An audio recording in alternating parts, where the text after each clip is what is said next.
Just to recap a little bit, we've been building triads with 3 different parts. We always need a root, which names the triad. So in this case, if we're building a G major triad, we need G as the root right here. And then we need a third, it's also called the third of the triad, and we need a fifth, also called the fifth of the triad. So this gives us a complete triad, in this case, a G major triad. We can do the same thing with a C major triad. If we build C here as the root, we have a third, E natural, because we want a C major triad, and G for the fifth, because we want a C major triad as well. So we have that perfect fifth again, and that major third, and so on. So you'll notice in both of these cases, in all the cases that we've looked at, the root has been the lowest note. Now, it's very important that we always look at the lowest note, because the lowest note in a chord is called the bass note. It's capitalized there on purpose. I'm not yelling. I'm just saying that it's very important. Let's italicize that to give it more emphasis and maybe underline it.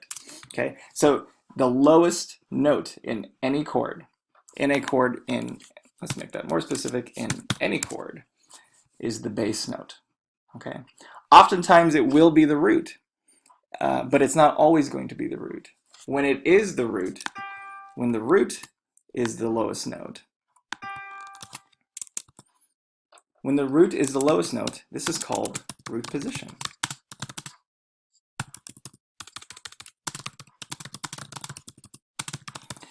Okay.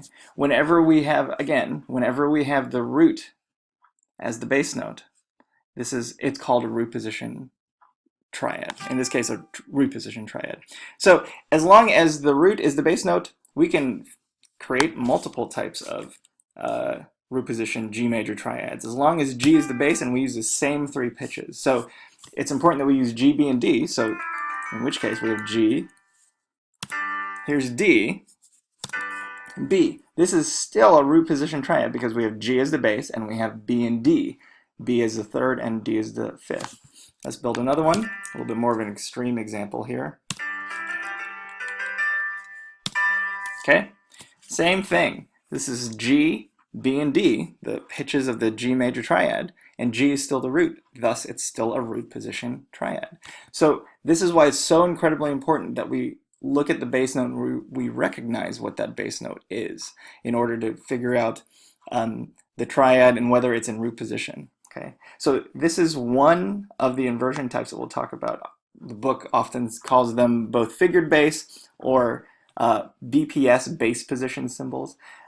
Inversion is, and we'll talk about BPS and bass position symbols actually a little bit later, but the most important thing to know is that these are root position triads because we have, again, the root of the triad and the 2 other pitches of that same triad above that root.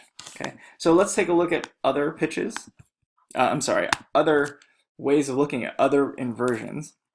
So the next natural one is to do, so we'll take the G and we'll put it above. Okay, so now you'll notice that the bass note is no longer the root. The bass note is now the third of the chord. This is called first inversion, where the third is the bass note. Okay, so again, this is first inversion, but so is, build an example. So is this, because we have the same 3 pitches. It's still G, B, D, so it's still a G major triad, but we have the third as the bass note. So it is a first inversion G major triad.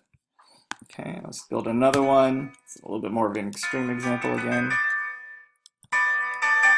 Okay, same thing. Same 3 pitches.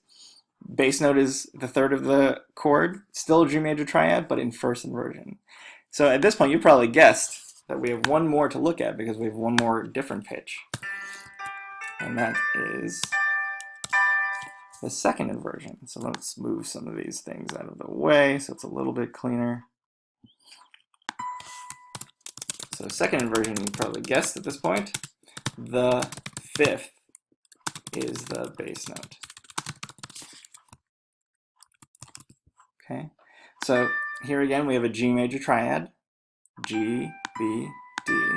with the 5th as the bass note. So it's a G major triad in second inversion.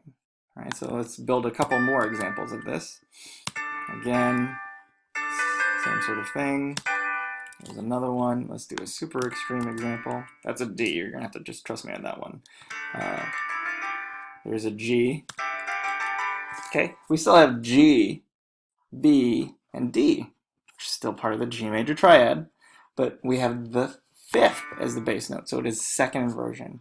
So you'll notice, as long as you have the same 3 pitches, and as long as you know what the what the bass note, see, even I made the mistake. As long as you know what the bass note is going to be, you can figure out whether it's in root position or first inversion or second inversion.